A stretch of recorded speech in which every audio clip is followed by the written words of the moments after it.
হয়, স্কুলীয়া জীৱন সকলোৰে বাবে পাহৰিব নোৱাৰা এক মধুৰ স্মৃতি। স্কুলীয়া জীৱনৰ এক পাহৰিব নোৱাৰা স্মৃতি সোঁৱৰাই দিয়াৰ উদ্দেশ্যতেই এই কাহিনীটো আগবঢ়োৱা হ'ল।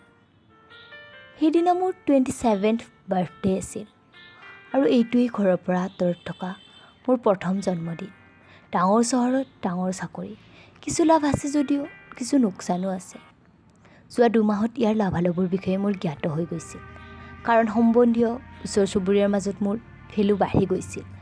আনকি মা দেউতাহঁত কৰাবলৈ গ'লেও কাৰোবাক লগ পালেও মোৰ চাকৰি আৰু দৰমহাৰ কথা ক'বলৈ নাপাহৰে। আৰু ইয়াৰ লোকচান আজি মোৰ বাৰ্থডেৰ দিনাখন অনুভৱ কৰিছিলোঁ, কাৰণ ৰাতিপুৱাই উঠিয়েই মাৰ হাতৰ পায়স খাব পোৱা নাছিলোঁ যে। মাৰ হাতৰ পায়সৰ সোৱাদ বাৰে বাৰে মনলৈ আহি আছিল, যদিও মা ফানুত কৈছিল মোৰ বাবে পায়স বনোৱা বুলি। আজি মোৰ চকু কৰবাত আছিল আৰু অশ্ৰুসিক্ত নয়নত ভাহি আছিল ঘৰৰ স্মৃতিবোৰ। এনেতে মোৰ মোবাইলটো বাজি উঠিল। মোবাইলত এটা মেছেজ আহিছিল। সেইটো মেছেজ যিটো প্ৰতিবাৰেই মোৰ জন্মদিনত আহে আৰু প্ৰেৰণ কৰা যেনো মাত্ৰ 3টা শব্দ লিখে, হেপী বাৰ্থডে প্ৰিয়া। ময়ো এই 3টা শব্দৰ বিনিময়ত 3টা শব্দই উভতাই দিওঁ, থেংক ইউ ৰাজ। এই থেংক ইউৰ পিছত ৰাজ শব্দটো লিখোঁ, তেতিয়া বছৰ বছৰ আগত পাৰ হৈ অহা দিনবোৰলৈ মনত পৰে, যেতিয়া দেউতাই কাগজৰ টুকুৰা এটা হাতত লৈ খঙাল চকুহালেৰে সুধিছিল, কোন হয় এই ৰাজ? মই ভয়াতুৰ চকুৰে কৈছিলোঁ, দেউতা, মোৰ ক্লাছত একেলগে পঢ়ে। এনেকৈ কওঁতেই মোৰ গালত জোৰকৈ চৰ এটা পৰিছিল আৰু কৈছিল যে সেইখন স্কুলত মই আৰু নপঢ়োঁ। তেতিয়া মই 7ম শ্ৰেণীত আছিলোঁ। ঠাণ্ডা বন্ধৰ পিছত স্কুললৈ যোৱাত সকলোবোৰ চিনাকি মুখেই লাগিছিল, মাত্ৰ সেই চেহেৰাটোৰ বাহিৰে, যিয়ে সকলোৰে পিছত চুক এটাত বহি আছিল। এযোৰ ৰঙা ফেমৰ চশমা আৰু সেউজীয়া চুৱেটাৰ পিন্ধি আছিল তেওঁ। ক্লাছত ল'ৰাবোৰে তাক সুধি আছিল, আচ্ছা তুমি গুৱাহাটীৰ পৰা আহিছা? ল'ৰাবোৰে তাৰ লগত পতা কথাবোৰ শুনি ছোৱালীবোৰে নিজৰ মাজতেই ফুচফুচাই আছিল, কাৰণ তেতিয়া ক্লাছ কপি খোজাৰ বাহিৰে বিনা কাৰণত ল'ৰাক মাতা নিয়ম নাছিল যে স্কুলত। সিদিনা আমি ক্লাছত শিলগুটি খেলি থাকোঁতে পিছপিনৰ পৰা মোক বিচাৰি কৈছিল, বাহ তুমি ধুনীয়া শিলগুটি খেলিব জনা দেই। সকলো ছোৱালীয়ে মোৰ পিনে ঘূৰি ঘূৰি চাইছিল।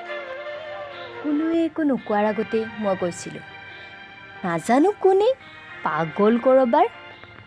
সেইদিনা তাক পাগল বুলি কৈ দিলোঁ। কিন্তু যেতিয়া ক্লাছ আৰম্ভ হ'ব ধৰিলে আৰু সকলো বিষয়তে ৰাজে উদাহৰণ সকলো প্ৰশ্নৰ উত্তৰ শিক্ষকক দিব ধৰিলে, সকলোৱে ক'ব ধৰিলে, বাহ কি ব্ৰিলিয়েণ্ট ল'ৰা এজন। শ্ৰেণীৰ ল'ৰাবোৰৰ মাজত তাৰ লগত বহিবলৈ হেতা ওপৰা লাগিবলৈ ধৰিলে।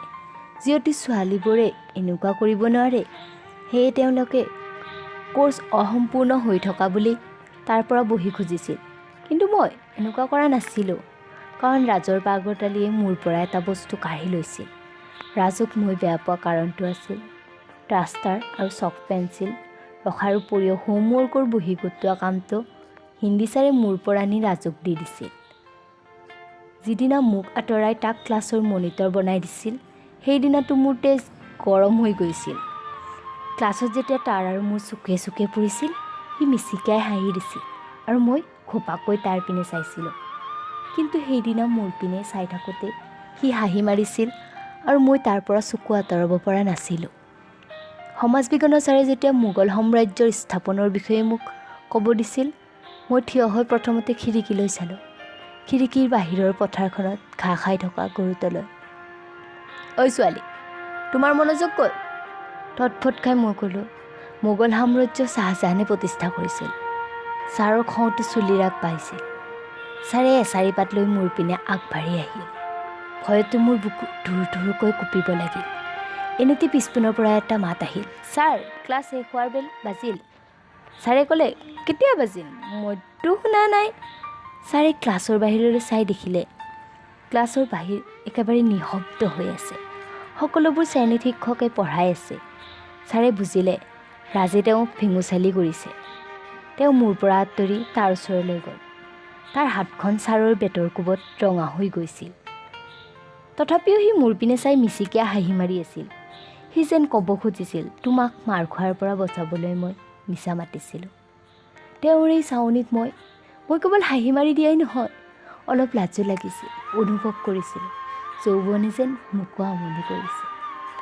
নাজানো কিয় তেতিয়াৰ পৰা ৰাজীৱ মোৰ পিনে চাই যেতিয়াই হাঁহি মাৰি দিয়ে ময়ো হাঁহি মাৰি নিদিয়াকৈ থাকিব পৰা নাছিলোঁ। মন কৰিছিলোঁ তাক যেন চায়েই থাকিম। যেতিয়া মই বেকাকৈ তাৰ পিনে চাওঁ দেখিছিলোঁ সি মোৰ পিনেই চাই আছে। সি স্কুল নাহিলে বাহানা বনাই ময়ো ঘৰলৈ গুচি গৈছিলোঁ। তাৰ অবিহনে ক'তোৱেই মন নবহিছিল। ভাবিছিলোঁ তাৰ লগত এবাৰ কথা হ'ব পৰা হ'লে। এদিন সাহসতাই তাক কৈছিলোঁ, শুনা, তোমাৰ ইতিহাসৰ কপিখন দিবাচোন, মোৰ আধৰুৱা হৈ আছে। সি কৈছিল, তুমিতো সদায় স্কুলত আহা, তেন্তে আধৰুৱা কেনেকৈ হৈ ৰ'ল? মোক খং মিহলি অভিমান দেখুৱাই ক'লোঁ, পাগল হয় তুমি, একো বুজি নোপোৱা। আৰু মই তাৰ পৰা গুচি আহিলোঁ। সিদিনা পূৰা চেষ্টা কৰিলোঁ ক্লাছত তাৰ পিনে নাচাওঁ আৰু চোৱাও নাছিলোঁ। স্কুল ছুটিৰ পিছত সি মোৰ পিছে পিছে দৌৰি আহিছিল।